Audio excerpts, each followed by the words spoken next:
にちは、研磨屋です。今回磨くのはこのトミカです。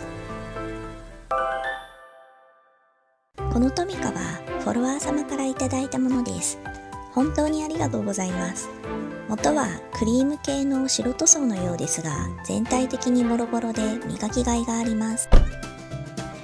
次に SLS200 とザイザルバフを使って傷や凹凸を滑らかに整えていきます。今回の動画では省略しますが、まず塗装を剥がしていきます。市販の専用の剥がし剤を使いました。注意点はプラスチックも剥がしてしまうので、液体の量に気をつけましょう。使用したものは概要欄をご覧ください。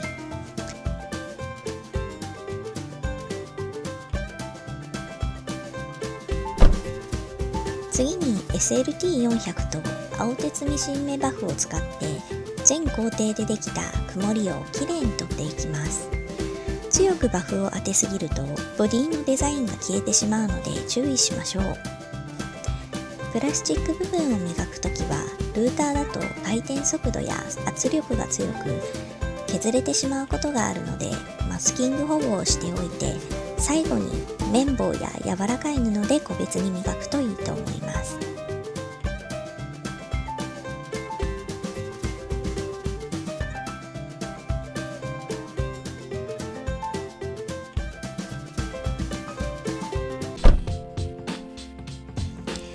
最後に SLV10000と綿バフを使って鏡面光沢を出していきます。本格的にトミカをお手入れしたい場合はパーツごとに最初にばらす方がいいのですが、組み立てるのが大変らしいので、研磨屋動画ではパーツはばらさずにあくまで素人でできる範囲で作業をしていこうと思います。また下地の素材は合金の時はこの SLS200 から作業できますが、窓などのプラスチックを磨くときは SLT400 から作業を進めてください。塗装の剥がれ具合から見ると小さい子が遊んでできた傷っぽいですね。角にへこみがあったりサイドに傷が多かったり、うちの息子もトミカが大好きでボロボロにするのですごく親近感が湧きます。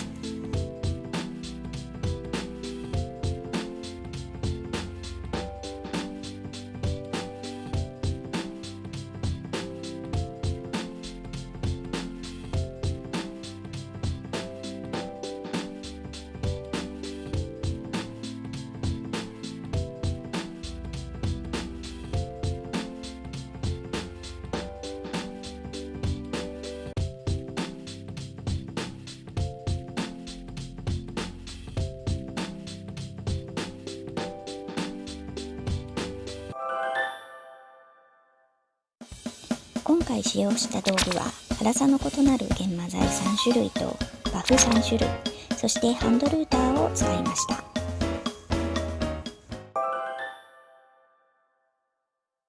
完成がこちらになります。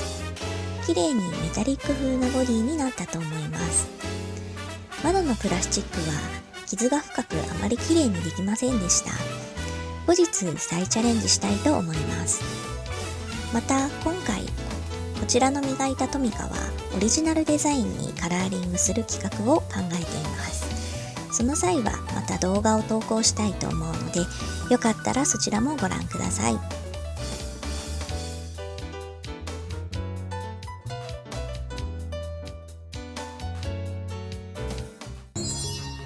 ご視聴いただきありがとうございました。Twitter、インスタ、Facebook、TikTok のフォローもよろしくお願いします。動画内で紹介している研磨剤は概要欄のリンクにあるスターズ、ベース、クリーマ、メルカリからご購入いただけます。チャンネル登録、グッドボタン励みになりますので、ぜひそちらもいいねよろしくお願いします。